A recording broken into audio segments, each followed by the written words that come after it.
Ada rahasia di balik pintu yang tertutup. Rahasia yang mengubah hubungan keluarga menjadi dosa terlarang.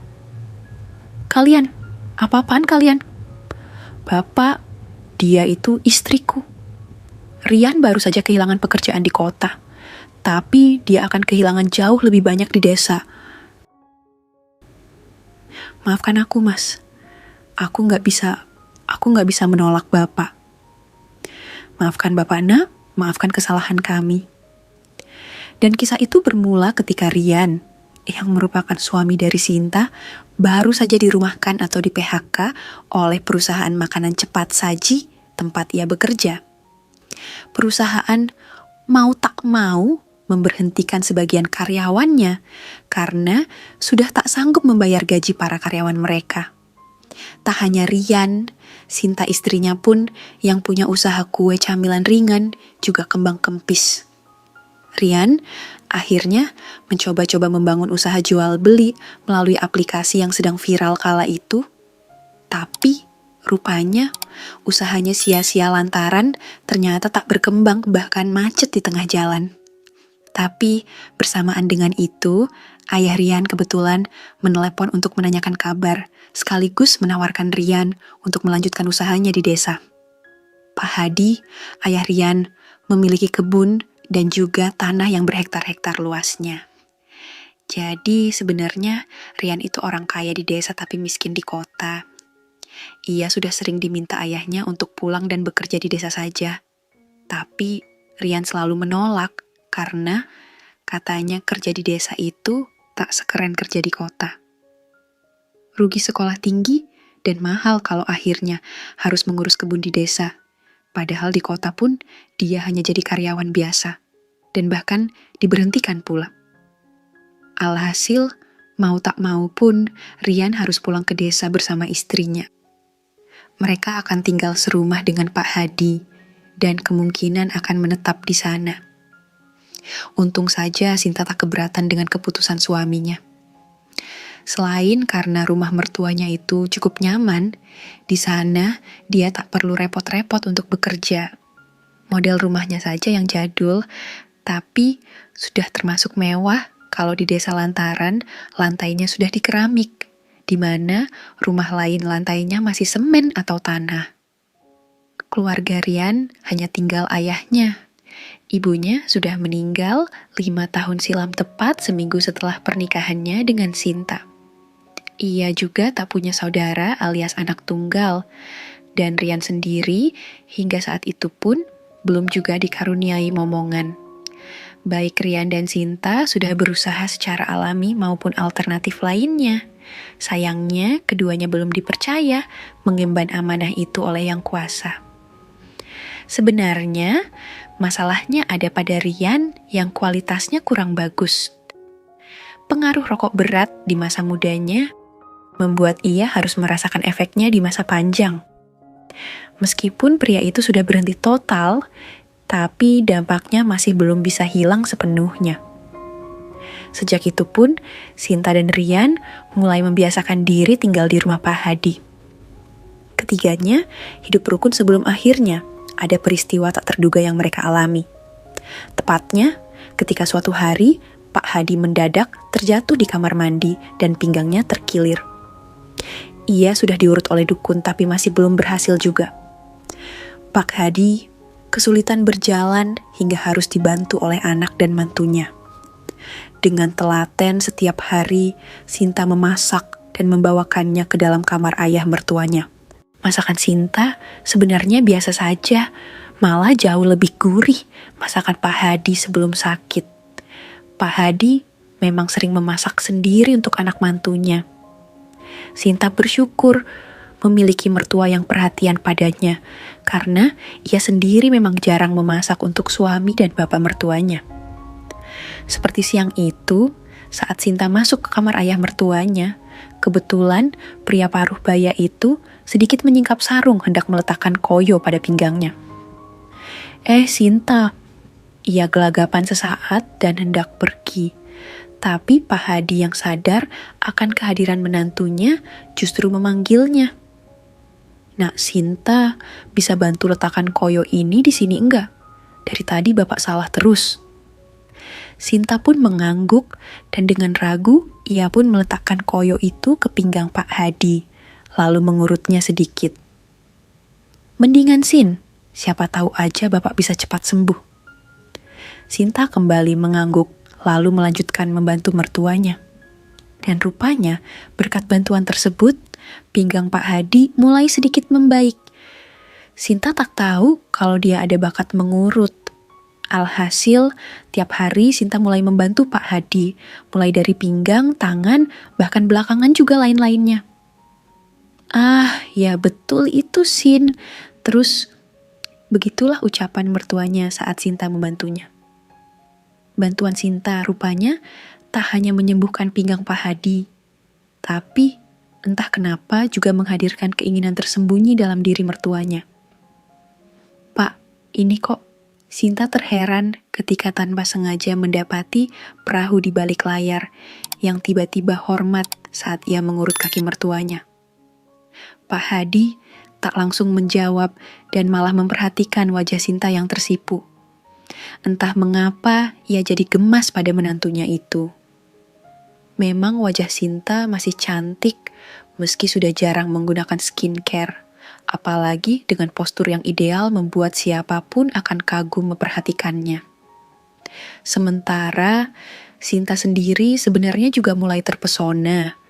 Bahkan sejak ia diminta membantu mertuanya sejak pertama kali. Meski sudah berkepala 5, tapi karisma dan wajahnya masih tampak berwibawa. Bahkan jauh jika dibandingkan dengan suaminya. Sejak hari itu, Sinta makin sering membantu mertuanya. Pekerjaan itu ia kerjakan di siang hari saat suaminya berkebun. Bahkan ketika Pak Hadi sudah merasa pulih total, tetap saja pria itu berpura-pura sakit di hadapan Rian dan orang lain. Tak lain agar ia tak perlu kerja dan Sinta akan terus merawatnya. Tak hanya mengurut dengan tangan, tapi kadang Sinta juga mengurut dengan lain-lainnya. Dan hal itu membuat Pak Hadi akhirnya kembali mengingat masa-masa yang memang lama tak dilewati dengan mendiang istrinya. Memang selama 5 tahun menduda, ia tak pernah akrab dengan wanita manapun. Sebenarnya banyak janda yang antri untuk menjadi pengganti mendiang istrinya. Tapi beliau selalu menolak dengan alasan ingin setia pada mendiang istrinya. Padahal sebenarnya Rian pun tak keberatan jika saja ayahnya ingin berkeluarga. Berharap nanti ada yang menjaga dan merawat sang ayah di akhir hayatnya. Namun, siapa sangka Pak Hadi justru terpesona pada Sinta. Seperti pagi itu, setelah Rian berangkat berkebun, Sinta segera menyiapkan sarapan untuk Pak Hadi. Hal itu sudah menjadi kebiasaannya. Pak Hadi akan menunggu Sinta di kamar, membawakannya sarapan, sekaligus membantu langkah-langkah pemulihan. Tapi rupanya berbeda dengan pagi itu. Di saat Sinta sedang menata nasi di meja dapur, mendadak sebuah pelukan ia terima dari belakang. "Ih Bapak, Sinta kan lagi masak." "Iya ya, Bapak nggak akan ganggu kok." Meski Pak Hadi berkata, tak akan mengganggu, tapi tetap saja pria itu melanjutkan kejahilannya. "Bapak dengar enggak sih Sinta ngomong apa? Kalau masalah yang satu ini, Bapak pura-pura enggak dengar, Sin." Sinta tertawa mendengar ucapan mertuanya. Ia kemudian meletakkan spatula, lalu berlari dan berhenti tepat di depan kamar mertuanya. Sementara Pak Hadi yang mengetahui hal itu pun terheran. "Lah, kok malah bengong, Pak?" ujar Sinta membuyarkan lamunan mertuanya. Pak Hadi yang paham akan maksud menantunya lantas buru-buru menyusulnya. Rupanya di sana Sinta telah menyiapkan anugerah dan masalah-masalah yang dialaminya. Dan ketika Pak Hadi hendak melangkah ke arah menantunya, lebih dulu Sinta menariknya. Jika semula Sinta yang kaget dengan sikap mertuanya, saat itu malah sebaliknya. Pak Hadi tak mengira jika Sinta mendadak berubah tak seperti biasanya. Ketekunan dan sikap satsetnya justru membuatnya terkesima. Lantunan nada syahdu dan syair Melayu menjadi satu dalam melodi yang mendayu-dayu seiring Pak Hadi melajukan kebaikan itu pada tujuan bersama. Pria itu berusaha membawa Sinta hanyut dalam aliran suasana. Berbagai teori serta metode yang lama tak digunakannya ia terapkan saat itu juga. Dan rupanya upaya tersebut tak sia-sia. Sinta tiba di pangkalan udara untuk kedua kalinya disusul Pak Hadi setelahnya. Tapi tanpa sengaja dan tanpa dikira, pria itu meletakkan pundi-pundi kebaikan itu pada pelabuhan yang dijaga mantunya. Meski begitu, keduanya tak memikirkan dampak di kemudian harinya. Pak Hadi sendiri tak yakin apakah ia masih bisa menghasilkan di usia senjanya. Sementara Sinta justru tak terlalu peduli, kalaupun nantinya ia hamil, ia akan mengaku jika itu hasil karya suaminya. Karena memang Rian selama ini masih rajin menunaikan kewajibannya. Dan rupanya, apa yang tak disangka-sangkakan itu pun terjadi juga. Sinta pun hamil. Sementara Rian yang tak mengetahui keakraban istri dan ayahnya sangat bahagia mendengar kabar tersebut. Berbeda dengan Rian, Pak Hadi malah heran dan kaget. Pria itu sedikit bingung apakah itu hasil karyanya atau memang hasil karya Rian putranya. Singkat kata, 9 bulan pun berlalu. Akhirnya, pagi itu, bidan desa pun sudah siaga dan segera menangani Sinta. Rian yang masih berada di kebun tak mengetahui jika Sinta sudah saatnya bersalin. Hanya ada Pak Hadi yang menunggu menantunya. Selama situasi tersebut, Pak Hadi mondar-mandir di ruangan untuk mendampingi menantunya. Hingga pada siang hari, ketika akhirnya putra pertama Sinta hadir ke dunia, bersamaan dengan itu, Rian datang menemui istrinya. "Oh, kok malah mirip Mbah Kungnya ya?" kata sang bidan saat memperhatikan putra dari Sinta. "Ya iyalah Bu, ini kan cucunya toh," celetuk Rian ketus. Pak Hadi hanya bisa tersenyum canggung dan saling menoleh dengan Sinta. Mereka mengira jika rahasia tersebut tak akan ada yang mengetahuinya. Tapi sepandai-pandainya tupai melompat. Pada akhirnya akan terjatuh juga. 1 tahun lamanya keakraban itu terjalin. Akhirnya suatu hari pun terkuak. Saat itu Rian yang biasanya kerja di kebun sampai sore, hari itu justru pulang lebih awal. Sementara Sinta yang saat itu sedang sibuk-sibuknya rapat paripurna bersama sang mertua. Tiba-tiba terkesiap ketika pintu kamar terbuka. Rian tertegun memperhatikan mereka sudah dalam kondisi di luar dugaannya. Tanpa terasa, pria itu menitikkan air mata mendapati kenyataan yang sulit ia bayangkan. "Apa-apaan kalian?" Rian menghampiri Sinta, lalu membawanya keluar kamar hingga terjatuh. Sementara, Pak Hadi yang hendak menolong Sinta mendadak urung saat melihat wajah murka putranya. "Bapak, dia itu istriku. Bapak, macam apa kau ini?" Pak Hadi tak menjawab. Ia menunduk karena sadar akan kesalahannya. "Sejak kapan kalian seperti ini? Atau apa mungkin anak itu juga?" kata Rian sambil menoleh ke arah kamar di mana putranya sedang terlelap. Enggak mungkin itu. Enggak mungkin kan? "Maafkan Bapak, Nak. Maafkan kesalahan kami." Pak Hadi berlutut di hadapan putranya sendiri. Namun, Rian justru membuang muka. Keributan itu pun sampai didengar oleh tetangga sekitar. Namun, warga masih mau berbaik hati untuk melerai keributan ketiga orang itu. Singkatnya, seminggu kemudian, Rian pun resmi berpisah dengan Sinta melalui jalur kilat.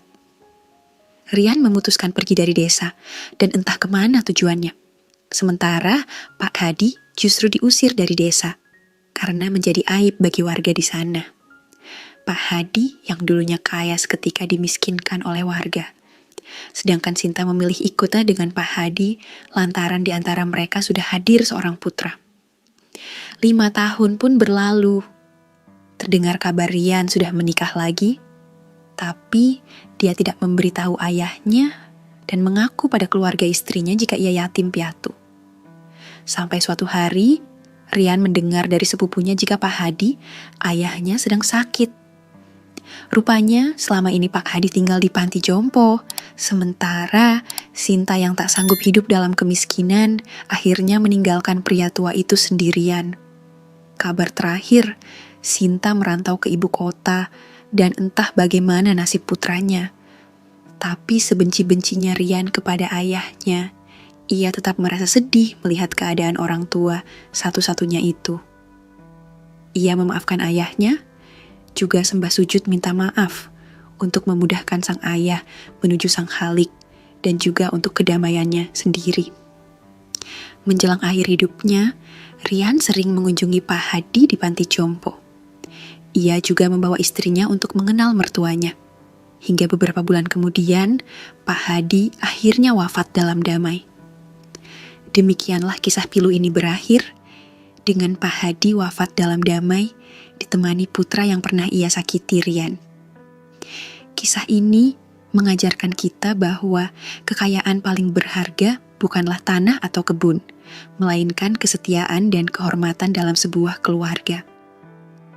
Nafsu sesaat yang lahir dari keputusasaan dan kelemahan dapat menghancurkan ikatan darah dan mengubah takdir banyak jiwa, memaksa mereka kehilangan segalanya, bahkan anak yang mereka cintai. Namun, di penghujung jalan, kisah ini juga menyisakan satu kebaikan, pengampunan. Rian membenci, tetapi ia memilih memaafkan. Karena, pada akhirnya, memaafkan adalah cara terbaik untuk berdamai, bukan dengan orang lain, melainkan dengan diri sendiri. Marilah kita jaga kesucian hati. Sampai jumpa di kisah dengan pesan moral yang lebih mendalam berikutnya.